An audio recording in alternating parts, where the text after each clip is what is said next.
এইটো নাই নৰকত মৰে হয় নাই বাৰু যেনেকৈ ATM-টোত পইচা নাথাকিলে যেনেকৈ আকৌ কাম নাই তেনেকুৱা স্বৰ্গলৈ গ'লেও ঠিক আমি কি হ'ব স্বৰ্গলৈ গ'লে আমাৰ পুণ্যটো শেষ হ'লে আকৌ নৰকলৈ পঠিয়াই দিব হয় নাই বাৰু কিন্তু বৈকুণ্ঠলৈ গ'লে কেতিয়াও ঘূৰি আহিব নালাগে বৈকুণ্ঠখন হৈছে অবিনাশী সেইকাৰণে নকুণ্ঠা কিন্তু বৈকুণ্ঠখন আকৌ যদি আমি চাওঁ জয় বিজয়টো বৈকুণ্ঠত আছিলে বৈকুণ্ঠতে আছিলে দেখোন আকৌ কিয় গুচি আহিব লগা হ'ল এইবোৰ তাৎপৰ্য আছে কাৰণ জয় বিজয় নিজৰ ভক্তি বলত বৈকুণ্ঠত স্থান পোৱা নাছিল পিতৃ একান্ত ভকত আছিলে কাৰণে ঈশ্বৰ একান্ত ভকত আছিলে কাৰণে এটা কাহিনী আছে মানে দীঘল কাহিনী সেই তেওঁ দ্বাৰাই গৈ পিনি দেউতাকৰ গৈ পিনি মানে ভক্তিৰ দ্বাৰাই গৈ পিনি তেওঁ বৈকুণ্ঠত স্থান পালেগৈ আৰু তেতিয়া মানে অহংকাৰ আহিল আৰু নিজৰ যেনেকৈ উপাৰ্জনৰ আৰু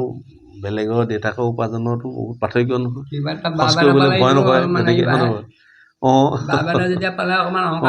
অহংকাৰ বাঢ়ে গতিকে অহংকাৰ হ'ল অহংকাৰ হোৱাৰ লগে লগে আহি গ'ল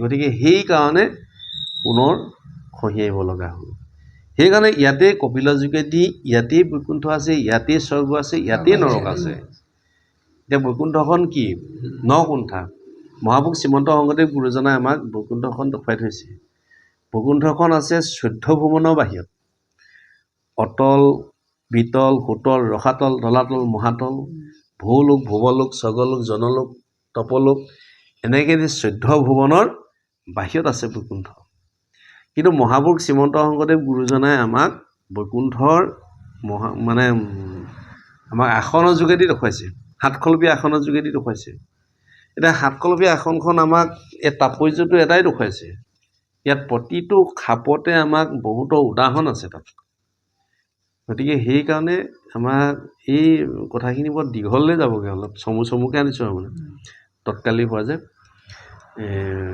চমুকৈ হ'লে অলপ মানে বুজিবলৈ হয় আৰু অলপ কঠিন হয় বুজিবলৈ থাকি যায় কিন্তু বৈকুণ্ঠ যদি আমি বৰ্ণনা কৰোঁ প্ৰথম দুৱাৰখন হৈছে শান্তবিলাস বিলাস মানে হৈছে শান্তি ঠাই আৰু শান্ত মানে শান্তই মানে সুখৰ ঠাই প্ৰথম দুৱাৰখনৰ শান্তি মানে সুখৰ ঠাই এতিয়া সুখটো আমি চবেই বিচাৰিছোঁ সুখটো পাইছোঁ জানো সুখটো চবেই বিচাৰিছে সুখটো কেতিয়াও নাই পোৱা দুখটো কোনেও বিচৰা নাই দুখটোতো নিজেই অট'মেটিক আহি আছে কিন্তু ভাগৱতত এগৰাকী আইয়ে দুখৰ উপৰি দুখ বিচাৰিছিলে সেইগৰাকী হৈছে কুন্তীয়ে যেতিয়া মহাভাৰতৰ যুদ্ধৰ শেষৰ সময়ত তেতিয়া তেওঁ নিজৰ ৰাজ্যলৈ যাবলৈ বিচাৰিছে তেতিয়া কুন্তীক কৈছে হে পেহী মই ইমান দিনে তোমাৰ পুত্ৰসকলক ৰক্ষণাবেক্ষণা দিলোঁ গতিকে মই এতিয়া যাব বিচাৰিছোঁ তোমাক মই এটি বৰ দিব বিচাৰিছোঁ বোলে কি বৰ লাগে কোৱা এতিয়া সেই বৰটো যদি আপুনি বিচাৰিলে নি কি ল'লেহেঁতেন আপুনি কি ল'লেহেঁতেন আপুনি স্বয়ং ভগৱানে যদি আপোনাক বৰ এটা দিব বিচাৰিছে কি লাগে তুমি লোৱাচোন এতিয়া কি ল'লেহেঁতেন দিব বিচাৰিলেহেঁতেন কিন্তু কুন্তীয়ে সেইটো বিচৰা নাছিলে কুন্তীয়ে এইটোকে কৈছিলে যে তুমি যে ইমান দিনে যে মোৰ পুত্ৰসকলক চৰাই যেনেকৈ বাঁহত পোৱালীবিলাকক ৰক্ষণাবেক্ষণা দিয়ে লালন পালন কৰে ঠিক তেনেদৰে মোৰ পুত্ৰসকলক ইমান দিনে ৰক্ষণাবেক্ষণা দিলা গতিকে এতিয়া যাবৰ সময়ত তুমি এটাই মোক দি থৈ যোৱা যিটো দুখৰ ওপৰত দুখ দিয়া যিটো পালে মই সদায় তোমাক সদায় মনত থাকিম এতিয়া আমাৰ দুখৰ ওপৰতহে ভগৱানলৈ মনত পৰে নহয় যেতিয়া দুখ আহে কিন্তু সুখত আহে জানো ঠিক কুন্তীয়ে সেই একেটা কথাই কুন্তীয়ে তেনেকৈ বিচাৰিছিলে গতিকে সেইকাৰণে প্ৰথম দুৱাৰখন আমি অতিক্ৰম কৰিবলৈ হ'লে আমি কি কৰিব লাগিব শৰণ ল'ব লাগিব ভগৱন্তৰ চৰণত আশ্ৰয় ল'ব লাগিব আমি এতিয়া যদি য'তে পাওঁ ত'তে যদি সন্তুষ্ট নাথাকে যেনেকৈ এমহল বনালে দুমহল বনালে 10 মহল বনালে 15 মহল বনালে তাৰপিছত গৈ পিনি ৰদডাল মলিয়াই থৈ যাব তাৰমানে আৰু বনাব তাৰমানে মনবিলাক তেনেকুৱাই মানে আমি এইটোতে পালে সন্তুষ্ট নহয় আৰু লাগে এনেকৈ বাঢ়ি থাকোঁতে মনটো কোনোদিন সুখ নাপায় গতিকে সেই সুখটো পাবলৈ হ'লে আমি এটাই হৈছে আমি য'তেই পাওঁ ত'তেই সন্তুষ্ট থাকিব লাগিব ঈশ্বৰৰ প্ৰতি ভাৱনা ঈশ্বৰে দিছে তাতে সন্তুষ্ট থাকিব লাগিব কিন্তু চেষ্টা কৰিব লাগিব কিন্তু অধিক নহয় মানে সেইটোকে কৈছে দ্বিতীয়টো আসন হৈছে মানে হংসবিলাক হংস মানে ৰাজহংস মানে বিশেষ গুণটো হৈছে ই পানী আৰু বোকা পানী আৰু গাখীৰ মানে পানীৰ মাজৰ পৰা গাখীৰ নিৰ্বাচন কৰি খাব পাৰে ঠিক আমাকো তেনেকুৱা দেখুৱাইছে যে বেয়া পোৱা আমি ভালবিলাক নিৰ্বাচন কৰিব লাগিব কি বেয়া কি ভাল কি দুখ সুখ কি আচাৰ বিচাৰ হয় না এইখিনি মানে লৈ বেয়াখিনি পৰিহাস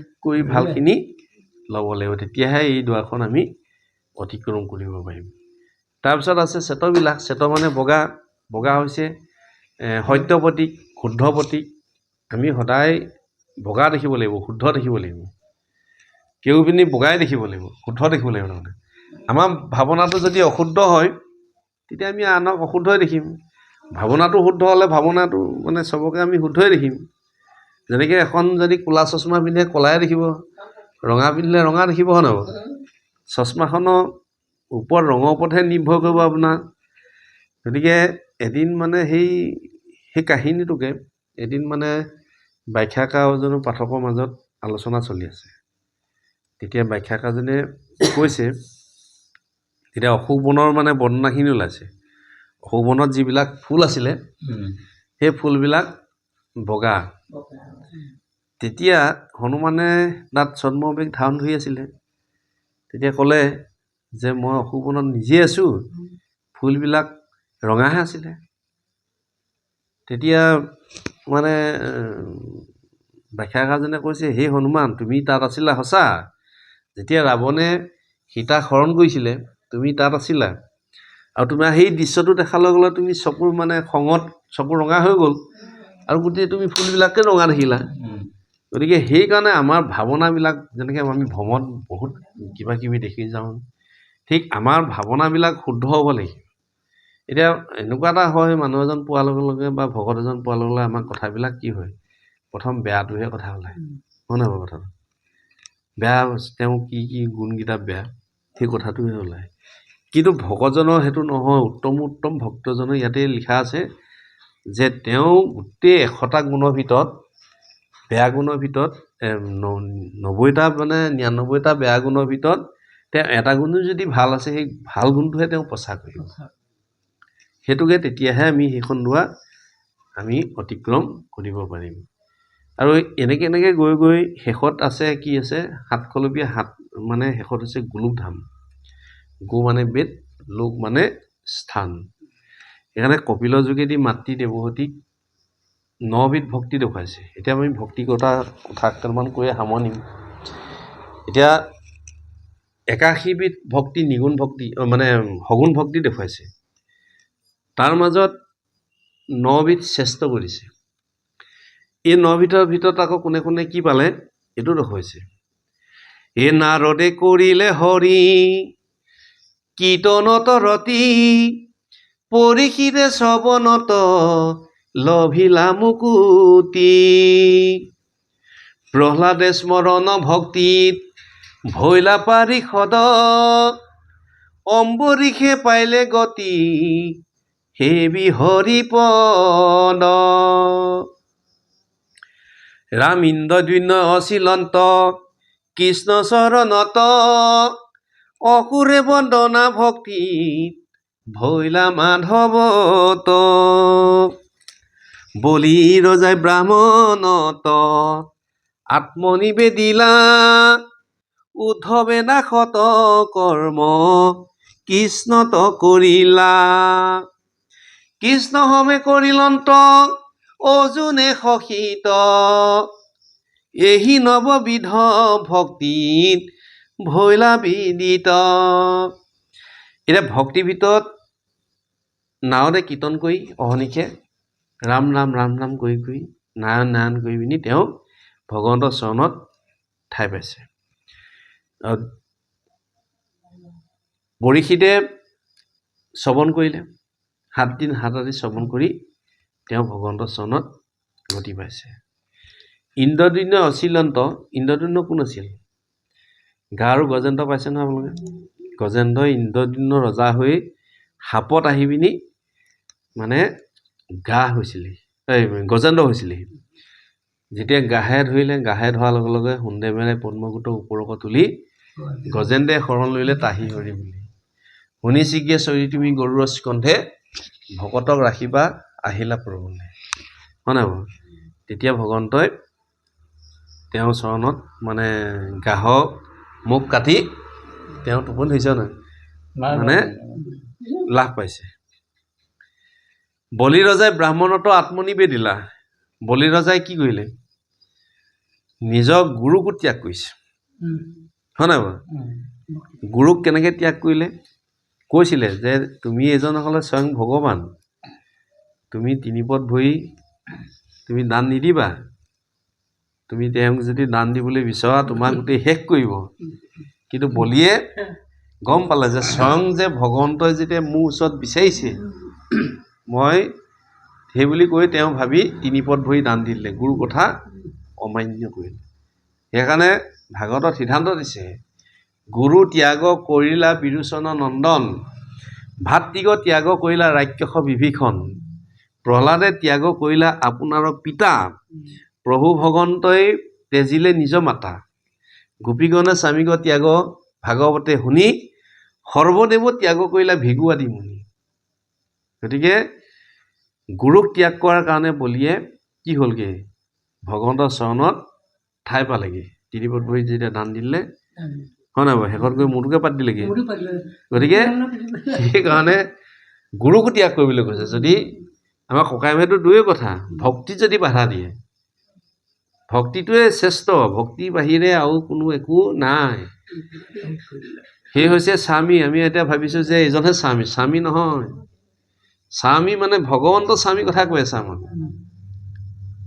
এতিয়া স্বামী যদি এজনে হ'ল তিনিঠালে আইসকলে নেগালে নেকি? স্বামী ৰাম নিৰু আৰু চৰণ, হয় নাই বাৰু? আইসকলে নেগালে।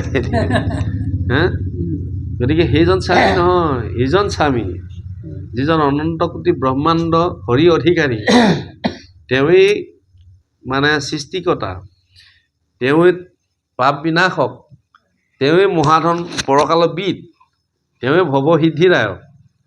হয় নাই বাৰু? গতিকে সেইজনক আমি তুষ্ট কৰিলে গোটেই সমস্ত তুষ্ট হয়। সেইজনে যদি খেলি মেলি কৰি দিয়ে আৰু শেষেই আৰু। গতিকে তাৰপিছত এতিয়া হৈছে ইন্দ্ৰদুম্ন অচিলন্তক কৃষ্ণচৰণ অসুৰে বন্দনা কৰিলে। হয় নাই বাৰু? বলি ৰজাই ব্ৰাহ্মণত্ব আত্মনিবেদিলা। উদ্ধৱে এতিয়া ভক্তিবিদত শ্ৰেষ্ঠ কোনে কৈছে? অৰ্জুনে সখীৰূপে পালে।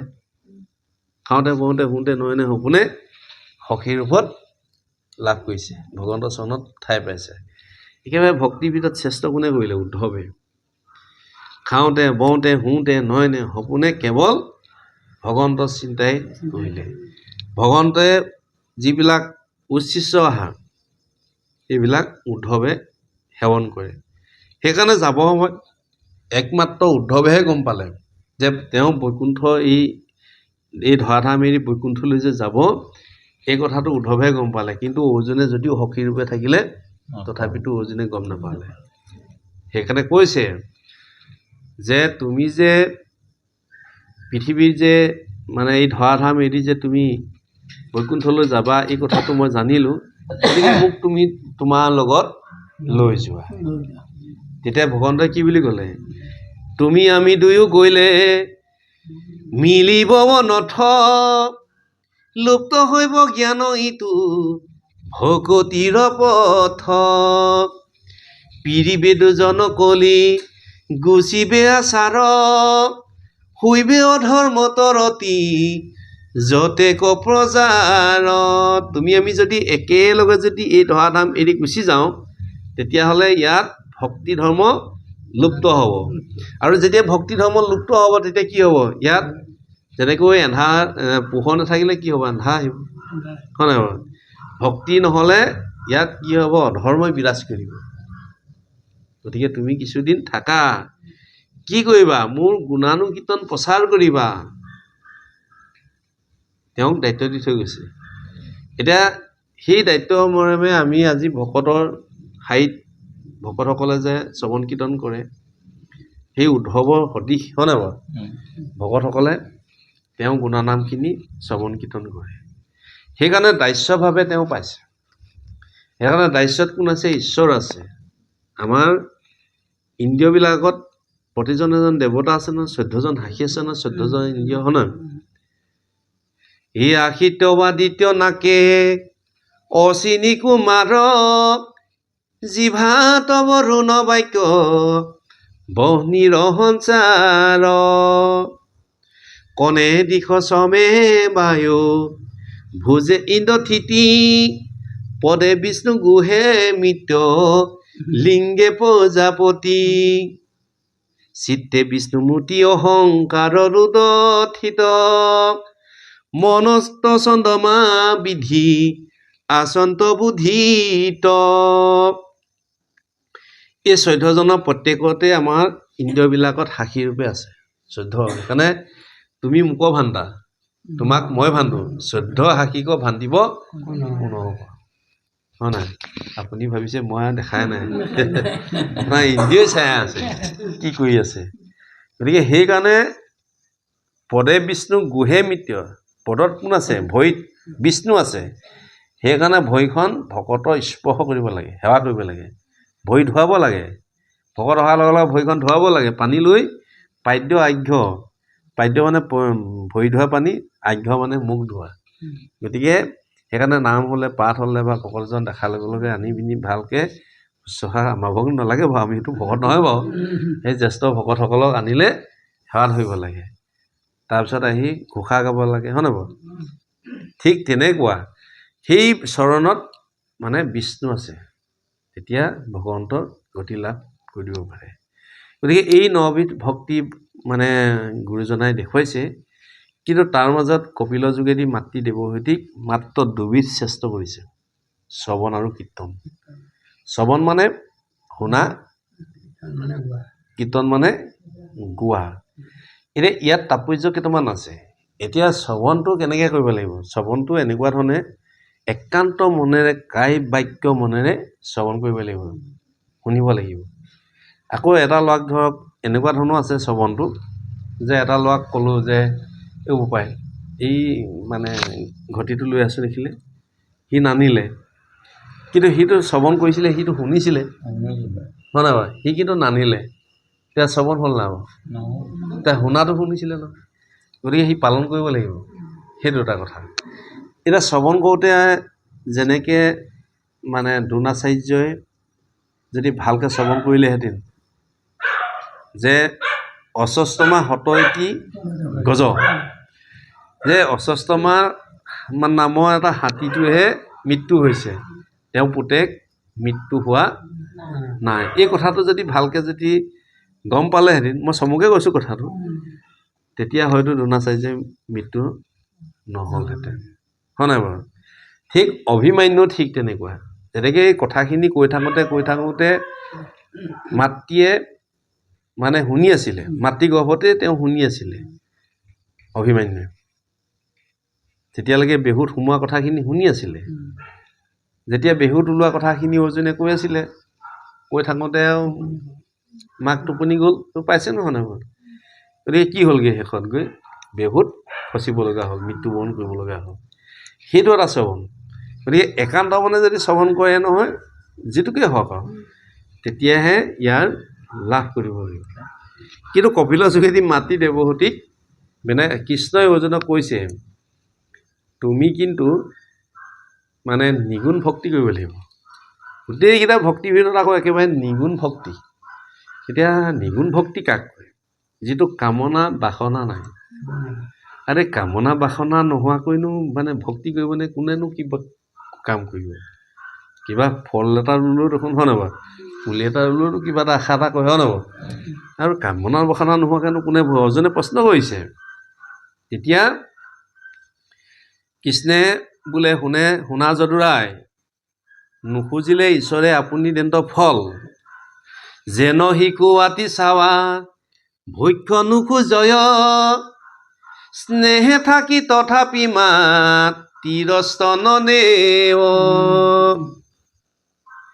শিশুটিয়ে যেনেকৈ মানে এটা শিশুটিয়ে যেনেকৈ মাতৃক নুখুজিলেও যেনেকৈ মাতৃয়ে যেনেকৈ শিশুটোক যথাসময়ত স্তন গাখীৰ সময়ত খুৱায়, ঠিক ভগৱন্তইও আমাক নুখুজিলেও যথাসময়ত কৰ্ম অনুপাতে ফল দিব।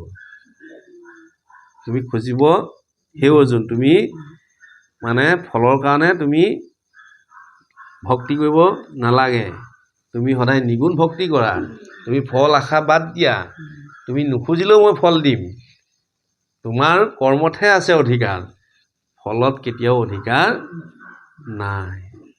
এতিয়া সেইকাৰণে আমি নিষ্কাম নিগুণ ভাৱে ঈশ্বৰক কোনো কামনা বাসনা নাই যে তুমিয়ে জনি নিয়া। সেইকাৰণে আমাৰ এই দ্বিতীয় স্কন্ধ ভাগৱতত আমাক দেখুৱাইছে যে কোনো যজ্ঞ কৰিব নালাগে আমাক। এতিয়া আমাৰ যজ্ঞটো কেনেকৈ হৈছে দেই, মানে 3টা যজ্ঞ হৈছে। মানে দিনৰ বহিলে ধন কুটুম বৰ চিন্তা কৰি নিদাস্তি আলাপেৰে ৰাতি আৰু হৈও মিছা বিষয় অকমাত্ৰ কৰে অভিলাষ, যিহেতু নেদেখো হয় নহয় নৰে আপোনাৰ। আমাৰ দিনবিলাক কেনেকৈ গুচি গৈ আছে। দিনত হ'লে আমাৰ যদি বয়সটো কিমান আছে 100 বছৰ, টোপনি চিন্তা নাই 100 বছৰ, 100 বছৰ যদি টোপনি হয়, আমাৰ যদি 100 বছৰ যদি মানুহজনৰ বয়সটো হয়, তেতিয়া 50 বছৰ দেখোন আমি শুই থাকোঁতে গুচি গ'ল না বাৰু। 20 বছৰ আমাৰ শিশুৰ পৰা একেবাৰে 20 বছৰ গুচি গ'ল, খেল ধেমালি কৰি থাকোঁতে গুচি গ'ল। নে 50 বছৰৰ ভিতৰত 20 বছৰ খেলা ধূলা কৰি থাকোঁতে গুচি গ'ল, থাকিলে 30 বছৰ। 30 বছৰত আকৌ সেই 20 বছৰ, বাকী 20 বছৰ আমি বিয়াবোৰ পতাৰ পিছত ল'ৰা ছোৱালী ডাঙৰ দীঘল কৰালৈকে সেই 20 বছৰ গুচি গ'ল, 40 বছৰ গুচি গ'ল না, 40 বছৰ গুচি গ'ল। ইপিনে শুওঁতে 50 বছৰ গুচি গ'ল, তাৰ 90 বছৰ গুচি গ'ল দেখোন, আৰু 10 বছৰ থাকিলে। সেই 10 বছৰত কি হ'ল, গা বিষ, মূৰ বিষ, কঁকাল বিষ, এইবোৰ কৰি থাকোঁতেই নাতি অনা হেৰি কৰা এইখিনি কৰি থাকোঁতে কোনদিন ঈশ্বৰ গুণানুকীৰ্তন কৰিবলৈ সময় নোলায়। সেইকাৰণে কৈছে কুমাৰৰ কালতে ভাগৱত ধৰ্ম ল'বলৈ কৈছে, কুমাৰ কালতে। সেইকাৰণে প্ৰহ্লাদৰ যোগেদি আমাক দেখুৱাইছে, ধ্ৰুৱে কৈছে, প্ৰহ্লাদে কৈছে, হয় নাই বাৰু। এইসকল আচলতে ৰাম নামটো কি আৰু, ঈশ্বৰৰ কামো কৰি থাকিব লাগিব, ৰাম নাম লৈ থাকিলে ঈশ্বৰৰ ভক্তিটো কৰি থাকিলে কেইবাটাও কাম হয় কি, মানে অকল এটা কাৰণেই আপুনি কৰিব নালাগে ন। ইয়াত কৈছে নহয় তুমি এক্সট্ৰাকৈ সময় লৈ বহি লৈ দিনৰ দিনটো ৰাম নাম কৰি থাকিবলৈ ইয়াত ল'ব নালাগে, কোনো প্ৰয়োজনতা নাই। সেইকাৰণে আমাৰ নিতৌ কি হয়, পঞ্চযজ্ঞ হয়, ব্ৰহ্মযজ্ঞ, দেৱযজ্ঞ, পিতৃযজ্ঞ, নিজযজ্ঞ আৰু ভূতযজ্ঞ। এই 3টা যজ্ঞ আমাক কৰিব নালাগে বুলি কৈছে, কিন্তু আমাৰ নিতৌ হৈ থাকে। ব্ৰহ্মযজ্ঞটো কি, আমি যেতিয়া সাৰ পাম, বিচনাতে সাৰ পাম, বিচনাতে যেতিয়া সাৰ পোৱাৰ লগে লগে প্ৰথম ভগৱন্তক চিন্তা কৰিব লাগিব, সেই প্ৰভু তুমি যে সাৰ পাই দিলা, নহ'লেতো তুমি পোৱাই দিয়া নহয় নাই বাৰু। গতিকে সেই তেতিয়া আমি বিচনাতে ভগৱন্তক প্ৰাৰ্থনা জনাব লাগিব। বিচনাৰ পৰা নামি আহি গা পা ধুই গুৰু গৃহত যেতিয়া আমি মানে ভগৱন্তক প্ৰাৰ্থনা জনাম, সেইটো হৈছে দেৱযজ্ঞ। প্ৰাৰ্থনা জনোৱাৰ পিছত আমি আহিলোঁ পিতৃ মাতৃক সেৱা জনাটো পিতৃযজ্ঞ বুলি কয়। আৰু পিতৃ মাতৃক সেৱা জনালোঁ, সেৱা জনোৱাৰ পিছত আমি ঘৰলৈ অহা আলহী অতিথিক সেৱা জনালোঁ, সেইটো নিজযজ্ঞ। ভূতযজ্ঞ মানে সেইটো হৈছে চৰাই চিৰিকটিক বা গৰু ছাগলীক যিবিলাক আমি দানা আহাৰ খুৱাওঁ, সেইটো ভূতযজ্ঞ। সেইকাৰণে আমাৰ এইটো নিতৌ হৈ থাকে, এইকাৰণে আৰু বেলেগকৈ যজ্ঞ কৰিব নালাগে, সেইটোকে দেখুৱাইছে। গতিকে য'ত কৰে শ্ৰৱণ কীৰ্তন কেশৱৰ, এইখিনি যদি কৰি থাকে তুমি কেতিয়াও কলি পৰিয়াল, মায়া পৰিয়াল, কলি হৈছে এইটোৱেই, কলি 16জনীয়া পৰিয়াল। শাস্ত্ৰত কৈছে মায়াবিলাক দম্ভ দৰ্প পৰ নিন্দা অভিমান তিৰস্কাৰ, কাম ক্ৰোধ লোভ মোহ গৰ্ব অহংকাৰ, হিংসা আশা কামনা হত বিবেচাৰ, এই 16 গোট পুত্ৰ জানিবা মায়া। এইকেইটা হৈছে মায়া। ক'ত থাকে, মনৰ লগত থাকে এই 16জন, তৰিবে নোৱাৰে লোকে এইহে কাৰণ।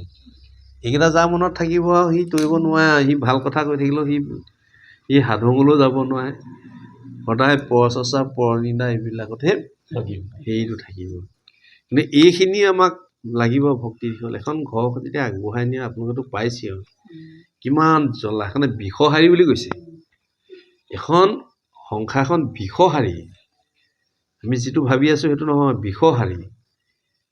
ভাগৱতে কৈছে কোৱাখিনিকে কৰিব লাগিব, হয় নাই বাৰু? আকৌ কাইলৈ একেখিনিকে কৰিব লাগিব, পুৱাও একেখিনিকে, হয় নাই বাৰু? চিন্তাটো থাকিলেগৈ। গতিকে এইখিনি মাজতো কিন্তু গুৰু সেৱা, ভকত সেৱা, দেৱ সেৱা এইখিনি কৰি যাব লাগিব। গতিকে সেইকাৰণে এইখিনিকে আমাক দেখুৱাইছে বাৰু। এতিয়া এইটো ইয়াত এটা বৰ ডাঙৰ কথা কৈ গৈছে। এতিয়া ভাগৱতে বা আমাক কৈছে, কিন্তু আমাৰ বহুতে কয় যে এই মাছ মাংস ক'ত কৈছে ভাগৱতে? আমাকে প্ৰশ্ন কৰে, বুজিছেনে? আমাৰ সংঘলৈ বহুতে প্ৰশ্ন কৰে, মাছ মাংস ক'ত খাবলৈ কৈছে? এতিয়া ইয়াত যে আমি যে পদটো পঢ়িলোঁ, ইয়াত গোটেই সম্পূৰ্ণ কথাখিনিয়ে লিখি দিলে। জীৱ হত্যাটো ইয়াত সম্পূৰ্ণ কৰিলে নহয়। ব্যাসদেৱে লিখিলে, ব্যাসদেৱে লিখাৰ লগে লগে জ্ঞানী হ'লেও তেওঁ কি হ'লগৈ? তেওঁ উগুল থুগুল মন হৈ গ'ল, তাৰমানে পাগল হৈ গ'ল। ইনডাইৰেক্টকৈ ক'বলৈ গ'লে পাগল হৈ গ'ল আৰু, হয় নাই বাৰু? মন খেলি মেলি মানে। এতিয়া কি কাৰণে হ'ল? এইবিলাক কোৱাৰ কাৰণে। তেওঁ গোটেই প্ৰাণীবিলাকক মানে হত্যা কৰালে। তেওঁ এইবোৰ দিলে বলি বিধানটো তেওঁৱে কৰালে। গতিকে কোৱাৰ কাৰণে তেওঁ পাগল হ'বলগীয়া হ'লগৈ। গতিকে সেইকাৰণে আমাৰ মানে নামাৰিবি পশুৰ এৰিবি মাংস আস, দেৱকে উদ্দেশী নকৰিবা হিংসা, মুখে কাটে মুখে মাৰে কিনো মহা মোহ, মোহৰ সেৱাত হৈব কোন দেৱ তুষ্ট। যে মোকে মাৰে, তাৰমানে সমস্ত ভূততে ময়ে আছোঁ। মোহৰ সেৱাত হৈব কোন দেৱ তুষ্ট, যে ময়ে আছোঁ চবত, গোটেই জীৱ জগতত, মানে একদম সৰু পুৱটোৰ পৰা একদম হেৰিয়ালৈকে হাতীটোলৈকে ময়ে আছোঁ। এতিয়া মোকে যদি আকৌ মাৰি মোকে পূজা দিয়ে, এতিয়া কোন দেৱতা তুষ্ট হ'ব? সেইটোকে কৈছে। এতিয়া সেইটো অনুপাতে আমি যদি চাওঁ, তেতিয়া আমি কি হ'ব? আমিতোতো ভক্ষণ কৰি আছোঁ। ধৰক আমাৰ তেজটোতো, আমাৰ ব্লাডটোতো আমাৰতো বহুত দিনৰ পৰা আহি আছে নহয়, চলিতো আহি আছে নহয়। এইটো কেইমান পুৰুষলৈকে আমাৰ থাকিবই। এইটো এৰিব নোৱাৰে ঘপককৈ, এৰো বুলি ক'লেও এৰিব নোৱাৰে। এইটো তেজৰ যেনেকৈ কিছুমান যে আমাৰ এই আগতে বিয়া বৰ আগৰ দিনৰ মানুহবোৰে খুব চায়, এই বংশত কিবা আছে নেকি, কিবা পাগল চাগল আছে নেকি, এইবোৰ যে চায় আগত, হয় নহয় বাৰু? সেই তাৰমানে ব্লাডটো মানে হেৰি কৰি চায়, তাৰমানে সেইটো থাকি যায়। সেইটো মানে সেই ঠিক আমাৰো তেনেকৈ সৰুতে আমিতো খাই বৈ অহাহে আগৰ পৰা, হয় নহয় বাৰু? তো আমিতো আস্তে আস্তে এইবোৰকে লাগিব। তেতিয়া এই কথাখিনি যেতিয়ালৈকে আমাৰ ভেতৰত সোমাব, তেতিয়া জ্ঞানৰ মানে গোটেই ভাণ্ডাৰখিনি যেতিয়া আমাৰ অন্তত সোমাব, তেতিয়া সি অনিচ্ছা আহিব, জীৱৰ প্ৰতি মৰম আহিব, তেতিয়াহে ভগৱন্তক লগ কৰিব।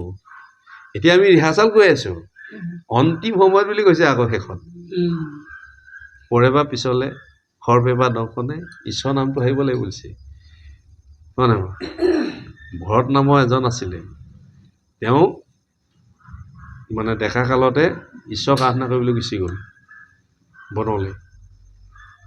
গৈ এজনী হৰিণে পোৱালি দিলে, মানে নদীৰ পানীটোৰ মাজতে পানী দি কক বকাই হৰিণজনী মৰি থাকিলে।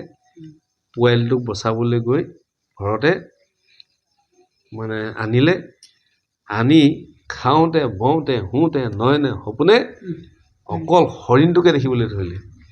হৰিণৰ লগতে মৰম চেনেহ কৰি থাকোঁতে মৃত্যুৰ আগমুহূৰ্তত হৰিণৰ কথা চিন্তা কৰি মৰাৰ কাৰণে পিছৰ জন্মত তেওঁ হৰিণ হ'ব লগা হ'ল।